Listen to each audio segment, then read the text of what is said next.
Voting శాతం పెరిగింది. మొత్తం అంతా కూడా ప్రశాంతంగా పోలింగ్ జరిగింది అని చెప్పి ఒకవైపు ఎన్నికల అధికారులు ప్రకటిస్తుంటే, మరోవైపు నుంచి ఈ దాడులు ఎలా చూడాలి సార్? ఇటువైపు నిన్న తిరుపతిలో సాక్షాత్తు ఒక టీడీపీ నాయకుడి మీద హత్యా ప్రయత్నమే జరిగింది, యువర్తి నాని మీద. అలాగే మరోవైపు నుంచి చూస్తే పొంగనూరు కానివ్వండి, ఈ పరిసర ప్రాంతాల పరిస్థితులు ఎందుకు ఇంత రాజకీయం మళ్ళీ కక్షా కార్పణ్యాలతో జరుగుతుందంటారు? ఎలా చూడాలి సార్? ప్రజాస్వామ్యంలో గుడ్ గవర్నెన్స్, బ్యాడ్ గవర్నెన్స్ ఉంటాయి. నిజాయితీగా ప్రభుత్వాన్ని నడపగలిగితే, నిబద్ధత నిజాయితీ అనేది కనుక పాలకులకు ఉంటే, ఎప్పుడైనా లా అండ్ ఆర్డర్ అనేది ప్రయారిటీ. ఏ పరిపాలకుడికైనా లా అండ్ ఆర్డర్ అనేది ప్రయారిటీ. లా అండ్ ఆర్డర్ ఎప్పుడైతే డిస్టర్బ్ అవుతుందో, విచ్ఛిన్నం అవుతుందో, రౌడీ మోకలో ఎమోషనల్గా ఇష్యూస్ని క్రియేట్ చేసి ఘర్షణ వాతావరణానికి దారితీసినప్పుడు ఇమీడియట్గా దానికి ఒక రెజల్యూషన్ ఉండాలి. అది ఎలా సాధ్యం? రెజల్యూషను ఒకటి, అక్కడికక్కడ లోకల్లో ఆ ప్రాంతంలో ఘర్షణ వాతావరణం కానీ, తగాదాలు కానీ, ముఠాలు కానీ కడితే రేపు భవిష్యత్తులో వాళ్ళ వృత్తిపరంగా ఇబ్బంది పడతారు, కుటుంబపరంగా ఇబ్బంది పడతారు. ఈ కక్షలు కార్పణ్యాలకి ఒక అంతు అదుపు లేకుండా పోతుంది అనేది వాళ్ళల్లో ఒక పరివర్తన అనేది రావాలి. రానప్పుడు ఏం చేయాలి? డిపార్ట్మెంటు ఇంటర్వెన్ అయ్యి వాళ్ళకి ఎడ్యుకేట్ చేయాలి. కన్సిలేషన్ మెకానిజం పెట్టాలి. అది లేనప్పుడు అధికారంలో ఉన్న మెయిన్ వ్యక్తి, ముఖ్యమంత్రి హోదా అవనండి, హోంమంత్రి హోదా అవనండి, లేకపోతే డీజీపీ అవనండి, ఇమీడియట్గా ఇంటర్వెన్ అవ్వాలి. అదొక ప్రాసెస్. అది నిజాయితీ అనేది ఉండి, లేదు నేను నా హయాంలో లా అండ్ ఆర్డర్ కరెక్ట్గా ఉండాలి, శాంతి భద్రతలు ఉండాలి, ప్రజలందరూ బాగుండాలని కోరుకునే వ్యక్తులకి, ఫ్యాక్షనిజం లేని మెంటాలిటీ ఉన్న వ్యక్తులకి ఇది సాధ్యపడుతుంది. అది రామారావు గారు కానీ, ఎన్టీ రామారావు గారు వచ్చిన తర్వాత హైదరాబాద్ లాంటి ఘర్షణ వాతావరణం, మత కల్లోలాలు ఉన్నది ఎలా కంట్రోల్ చేశారు? రామారావు గారి హయాంలో ఒక్క చిన్న ఇన్సిడెంటు తలెత్తిన కానీ ఇమీడియట్గా రిస్క్ మేనేజ్మెంట్ చేసేవాళ్ళు. అంటే అది ఆయనలో ఉన్న నిజాయితీ. అలాగే చంద్రబాబు నాయుడు గారు పరిపాలనా దక్షతలో ఎలా అయితే ఇన్వెస్ట్మెంటు థ్రెట్ లేకుండా, ఇప్పుడు ల్యాండ్ టైటిలింగ్ యాక్ట్ ఉందండి. ఎందుకు ల్యాండ్ టైటిలింగ్ యాక్ట్ తెచ్చింది గవర్నమెంట్ ఆఫ్ ఇండియా, ఇంట్రడ్యూస్ చేసింది? వీళ్ళు మార్చారు కానీ దాన్ని, వీళ్ళకి అనుకూలంగా కొన్ని చాలా సవరణలు చేశారు కానీ ఇబ్బంది పెట్టే విధంగా. మన్మోహన్ సింగ్ గారి టైం నుంచి కూడా ల్యాండ్ టైటిలింగ్ యాక్ట్ని ఒక రిఫార్మ్స్ చేస్తే బాగుంటుంది, ఫారిన్ ఇన్వెస్ట్మెంట్స్ రావడానికి వాళ్ళు భయపడుతున్నారు ఇక్కడ ఇన్వెస్ట్ చేయడానికి అని చెప్పేసి అప్పుడు పెట్టింది బీజేపీ. ఒక డాక్యుమెంట్ క్రియేట్ చేసి ఇది చూడండి, మీరు సవరణలు చేయాల్సి వస్తే మళ్ళీ ప్రపోజల్ పంపించండి, లేకపోతే ఇంప్లిమెంట్ చేయండి అని నీతి ఆయోగ్ ద్వారా ఒక డాక్యుమెంట్ పంపించింది. దాన్ని మనకు అనుకూలంగా మార్చుకున్నాం తప్ప నిజాయితీగా చేసామనేది లేదు కదా. అసలు బొమ్మలు వేసుకోమని ఎక్కడా చెప్పలేదు కదా.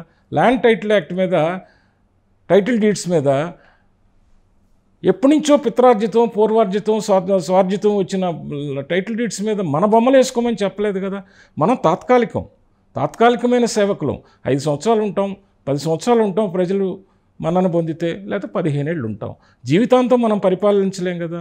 అటువంటి మినిమం ఇంగిత జ్ఞానం కూడా లేకుండా మనం ఏ దశకు తీసుకెళ్తున్నాం అంటే, ఈ రాష్ట్రం మన జాగీరా, మన సొత్త, మన అబ్బ సొత్త, ఎవరిది? ఇది ప్రజల యొక్క ఆస్తి. నువ్వు ఓన్లీ గార్డియన్వి, అది కూడా టెంపరీ గార్డియన్వి. Time being you are elected by the people, for the people. You should work for the people, for the government. అంతేగాని నా ఇష్టం వచ్చినట్టు నేను చేస్తాను, నా వెర్రి ఆలోచనలన్నింటినీ నేను ప్రజల మీద రుద్దుతానంటే ఇలాగే రివోల్ట్ అవుతుంది. ఇది కూడా పరాకాష్ఠకు చేరిందని నేను అనుకుంటున్నాను. త్వరలో ఇంకొక నెల రోజులు ఈ రాష్ట్రం ప్రజలు బేర్ చేస్తే స్లీప్లెస్ నైట్స్, ఇంకా మనకి 20 రాత్రులు నిద్రపోకుండా గడపాల్సి వస్తుంది. ఆ తర్వాత వితిన్ 30 డేస్లో డెఫినెట్గా చంద్రబాబు నాయుడు గారు కానీ, అటు సెంట్రల్ గవర్నమెంట్ కానీ లా అండ్ ఆర్డర్ సిచ్యువేషన్ని కంట్రోల్ చేసి తీరుతుంది, ఇన్వెస్టర్స్కి భద్రత చేకూరుతుంది, ప్రజాజీవనం సాఫీగా సాగేటట్టు చేస్తుంది. ఇక వచ్చే 5 ఏళ్లలో కొన్ని దశాబ్దాలుగా రగులుతున్న ఫ్యాక్షనిజాన్ని అరికట్టే విధానాన్ని, యాక్ట్ని చంద్రబాబు నాయుడు గారు తీసుకొస్తారు రాష్ట్రంలో. 5 years తర్వాత నెక్స్ట్ జనరేషన్కి ఎవరికి కూడా అసలు అశాంతి కానీ, అభద్రతాభావం కానీ, ఇటువంటి ఘర్షణ వాతావరణం కానీ విద్యార్థులకు కానీ, రైతులకు కానీ, అలాగే ఎంప్లాయీస్కి కానీ, అలాగే ఇన్వెస్టర్స్కి కానీ ఎవరికీ కూడా ఇబ్బంది కలగకుండా చేసే బాధ్యత ఈ వయసులో ఆయన తీసుకుని ఆయన అనుభవాన్ని మొత్తాన్ని రంగరించి రాసి అక్కడ కూర్చోబెట్టి ఒక్కొక్కళ్ళ తాట తీస్తారు. ఎవరిని స్పేర్ చేయరు. ఎవరైతే పద్ధతిగా ఉంటారో, ఎవరైతే కోఆపరేట్ చేస్తారో, ఎవరైతే ఏదన్నా డిస్ప్యూట్స్ అనేది సర్వసాధారణం అండి మానవ జీవితంలో. వాటిని కూర్చొని రిజాల్వ్ చేసుకోవాలి తప్ప ఏదో ఎమోషనల్గా మాట్లాడతాను, నోరు బారేసుకుంటాను, ఏదో నేను బ్లాక్మెయిల్ చేస్తాను, లేకపోతే ఫ్యాక్షనిజాన్ని క్రియేట్ చేస్తాను, ఎదుటివాడి మానసిక పరిస్థితితో నేను ఆటలాడుకుంటాను అని అంటే మాత్రం అది చంద్రబాబు నాయుడు గారు సాగనివ్వరు. కానీ సార్ పోలింగ్ మొదలు అంటే మొన్న 2 రోజుల క్రితం జరిగిన పోలింగ్ రోజుతో పోల్చుకుంటే ఆ రోజు నుంచి కూడా ఎక్కడొకక్కడ అడపాదడప ఘటనలు జరుగుతూనే ఉన్నాయి. సాక్షాత్తు తెనాలి ఎమ్మెల్యే శివకుమార్ ఒక ఓటర్ని చెప్పదెబ్బ కొట్టడం కానివ్వండి, లేదా గడిచిన ఈ 2 రోజుల నుంచి చూస్తే ఒక పులివర్తి నాని గారి మీద, ఆయన మీద సుత్తులతో సమ్మెటలు కానీ, లేకపోతే ఒక బీర్ బాటిల్స్ కానీ ఇంత విచక్షణారహితంగా దాడులు చేస్తున్నారు అంటే ఎన్నికల అధికారుల అండర్లో ఉన్నది ప్రస్తుతం ప్రభుత్వం. నోటిఫికేషన్ వచ్చిన దగ్గర నుంచి కూడా పూర్తిగా ఎన్నికల అధికారులకు సమక్షంలోకి వెళ్ళిపోతుంది. ఎందుకు ఇంత చూసి చూడనట్టు ఉంటున్నారు? రికార్డెడ్ ఎవిడెన్స్ ఉన్నా కూడా ఎన్నికలు కూడా అమల్లో ఉన్నప్పుడు ఇవన్నీ ఎలా తీసుకోవాలి సార్? మీరు గతంలో చూస్తుంటారు ఎన్నోసార్లు. ఇప్పుడు నేను గత 11 సార్లుగా ఎలక్షన్స్లో పార్టిసిపేట్ చేశాను. డైరెక్ట్గా ఎలక్షన్స్ని కండక్ట్ చేశాము, తిరిగాము, ఫీల్డ్లో ఉన్నాము. రియల్ ఫీల్డ్లో బాధలు ఏంటో అన్నీ తెలుసు. మేము ఇవన్నీ పడ్డవాళ్ళమే. మా మీద కూడా అటాక్స్ జరిగినాయి. మేము బాంబింగ్ కూడా ఫేస్ చేశాము. భగవంతుడి దయ వల్ల, భగవంతుడి కృప వల్ల బ్రతికి బట్టగట్టాము. చాలామంది కార్యకర్తలు దెబ్బతిన్నారు. ఈ టైంలో నేను చంద్రబాబు నాయుడు గారిని విన్నవించుకునేది ఒకటే, అసలు ఇటువంటి రుగ్మతని, ఇటువంటి ఫ్యాక్షనిజాన్ని జీవితంలో గుర్తుండిపోయే విధంగా మీరు ఏదో ఒకటి చేసి దీన్ని శాశ్వత నిర్మూలనకి రూపకల్పన చేయాలి తప్ప ఇలా టెంపరీగా ఎలక్షన్ కమిషన్ మీద, సెంట్రల్ గవర్నమెంట్ మీద వాళ్ళు చేస్తారు, వీళ్ళు చేస్తారు, డిపార్ట్మెంట్ చేస్తుంది, ఇవన్నీ కష్టమండి. ఎందుకంటే పులి ఎప్పుడైతే మరిగిన రక్తానికి అలవాటు పడిందో ఈ ఫ్యాక్షనిజం తగ్గదు. అది మూలాల నుంచి పెకిలించాలి తప్ప.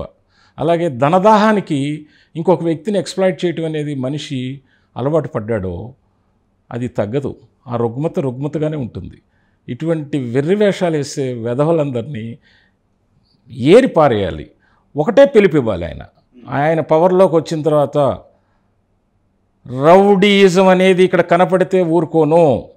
ఎవరైతే సొసైటీని డిస్ట్రక్ట్ చేస్తారో, ఎవరైతే లా అండ్ ఆర్డర్ని బ్రేక్ చేస్తారో, ఎవరైతే గంజాయి అమ్ముతున్నారో, ఎవరైతే డ్రగ్స్ అమ్ముతున్నారో మీరు రాష్ట్రాన్ని వదిలి వెళ్ళండి. లేకుంటే మీకు తగిన శాస్తి శిక్ష జరగక మానదు. తర్వాత నన్నేం అనొద్దని చెప్పేసి చంద్రబాబు నాయుడు గారు ఫస్ట్ పిలుపది ఇవ్వాలి. ఇస్తేనే వీళ్ళకి భయం ఉంటుంది, వణుకు పుడుతుంది, వెన్నులో వణుకు పుడుతుంది. ఇటువంటి అల్లర్లు జరగకుండా మంతయ్యి రాజకీయ నాయకులు కూడా, ఫ్యాక్షనిజం నుంచి వచ్చిన రాజకీయ నాయకులకు కూడా భయం అనేది కలిగించాలి. అసలు రాజకీయ నాయకులు ఫ్యాక్షనిజం పెంచి పోషించే రాజకీయ నాయకులకి వణుకు పొట్టిస్తేనే ఈ లా అండ్ ఆర్డర్ సిచ్యువేషన్ కరెక్ట్గా ఉంటుంది. సో ఓవరాల్గా చూస్తే సార్ ఈ తరుణంలోనే ఒక ఆపద్ధర్మ సీఎం అయినా కూడా ఆయన రాష్ట్రానికి సీఎంగా ఉన్న వ్యక్తి ఎక్కడికక్కడ ఘటనలు నివారించడం కానివ్వండి, లేకపోతే లా అండ్ ఆర్డర్ని కంట్రోల్ చేసే విధానంలో ఆయన ఆర్డర్స్ ఇవ్వడం కానీ ఇవన్నీ వదిలేసి ఆయన విదేశీ పర్యటనకి పెట్టుకొని ఆయన విదేశాలకు వెళ్ళిపోవడం అంటే ముందస్తు ప్రణాళికలో భాగం అనుకోవచ్చు అంటారా? మరోవైపు నుంచి ఆయన అనుయాయులకి కొంతమందికి ఈ ఎవరైతే గతంలో చేస్తున్నారు ఈ టెండర్స్కి సంబంధించి కానీ, లేకపోతే కొన్ని కాంట్రాక్ట్కి సంబంధించి డబ్బులు కొన్ని 100 కోట్ల రూపాయలు విడుదల చేయడానికి కూడా సన్నాహకాలు జరిగిన అటువంటి చీప్ ఎలిగేషన్స్ నాలాంటి వాడు చేసి మళ్ళీ నేను వాళ్ళతో సమానం అవదలుచుకోలేదు. కానీ ఒక్కటి మాత్రం నిజంగా చెప్పగలుగుతాను, ధైర్యంగా చెప్పగలుగుతాను, నిజాయితీగా చెప్పగలుగుతాను, పద్ధతిగా చెప్పగలుగుతాను. ఎప్పుడైతే మీ అడ్మినిస్ట్రేషను శాంతి భద్రతలో కంట్రోల్లో ఉండి అన్నీ సజావుగా ఉన్నప్పుడు మీరు వెళ్ళటంలో తప్పులేదు. కోర్టు పర్మిషన్తో వెళ్తున్నారు, అది తప్పులేదు. మీకు కూడా వ్యక్తిగత స్వేచ్ఛ, వ్యక్తిగత జీవితం ఉంది కాబట్టి తప్పులేదు.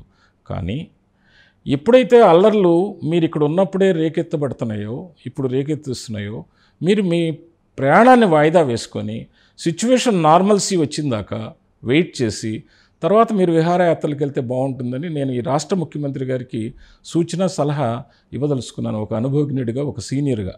సో ఓవరాల్గా ఎలా చూడాలి సార్ మొత్తం మీద ఈసారి ఎన్నికలకు సంబంధించి రాష్ట్ర వ్యాప్తంగా కానివ్వండి, దేశవ్యాప్తంగా కానివ్వండి, ఎక్కడైతే ఆంధ్రప్రదేశ్ వాసులు వెళ్ళిపోయి స్థిరపడిపోయారో ఇతర రాష్ట్రాల్లో కానివ్వండి, లేకపోతే విదేశాలలో కానివ్వండి, ప్రవాసాంధ్రులు కూడా ఈసారి ఇంత ఎక్కువగా ఉధృతంగా మన రాష్ట్రాన్ని కాపాడుకోవాలి అనేటువంటి ఒక మోటో కనిపించే విధంగా ఇంత పోలింగ్కి సహకరించడం కానీ, వాళ్ళు రావడం కానీ, ఎన్నికల్లో ఓటు వేసే విధానం కానివ్వండి, అంటే ఏంటి ఒక చరిత్ర ఏమైనా సృష్టించే అవకాశం ఉందంటారా? ఎవరు భాష్యం వారు చెప్తున్నారు, ఎవరి రీతిలో. 72% సార్ ఓటింగ్ 2019లో 72%. అసలు నాకు తెలిసి 90% ఓటింగ్ వచ్చిందాక ఈ డెమోక్రసీ కాపాడబడుతుందని నేను అనుకోవట్లా. The day 90% voting takes place, then only the democracy will be saved. ఎందుకంటే ఇంకా విద్యాధికులు కానీ విద్యావేత్తలే ఓట్ని అవాయిడ్ చేశారనేది నా అభిప్రాయం. ఎప్పుడు కూడా ది పూరెస్ట్ పీపుల్ కానీ, అన్ఎడ్యుకేటెడ్స్ కానీ కంపల్సరీగా వాళ్ళు ఓటు వేసి తీరుతారు. అది గత దశాబ్దాలుగా మనం చూస్తున్న ఒక అనుభవపూర్వకంగా మనకున్న అబ్జర్వేషను. నేను చెప్పేది ఏంటంటే ఎవరి భాష్యం వాళ్ళు చెప్తారండి. తినబోతు రుచిందుకు అడగటం, ఎంత 20 రోజులు 20 పగళ్ళు 20 రాత్రులు కళ్ళు మూసుకుంటే అవుతుంది. లేదు ప్రజలు తప్పు తీర్పిచ్చారనుకోండి, వాళ్ళని వాళ్ళు పనిష్ చేసుకున్నారనుకోండి, మనం చేయగలిగేది ఏం లేదు. నాకైతే the great victory is going to be there for alliance NDA. నాకు తెలిసి నేను మొదటి నుంచి చెప్తున్నాను 125 to 140 ఇన్ బిట్వీన్ ఎన్డీఏకి, అలయన్స్ పార్టీలకి సీట్స్ వస్తాయి. అపోజిషన్కి లెస్ దాన్ 30లో ఉంటారు. నేను డే 1 నుంచి చెప్తున్నాను, పీపుల్స్ మూడ్ కానీ, మోడ్ కానీ, రిక్వైర్మెంట్ కానీ, ఓటింగ్ ప్యాటర్న్ కానీ, ఓటింగ్ సరళిని కానీ చూసినప్పుడు ఆలోచన విధానం, ఈవెన్ ఫ్రీ కాప్స్ అనేది ఎవరైతే తీసుకొని ఇచ్చేసారో వాళ్ళు కూడా దే ఫెల్ట్ పించ్. అంటే వాళ్ళకి మనం తీసుకున్నది రూపాయి అయితే ఉచిత పథకాలు మన చేతిలో నుంచి మన కష్టార్జితం వెళ్ళిపోయింది 4 రూపాయలు అనేది ఒక ఆలోచనకు వచ్చారు. వాళ్ళకు కూడా పరివర్తన కలిగిందని నేను భావిస్తున్నాను. కలగకపోతే ఆ బ్రహ్మదేవుడు కూడా ఇక ఈ ప్రజానికాన్ని బాగు చేసే విధానం దొరకదు.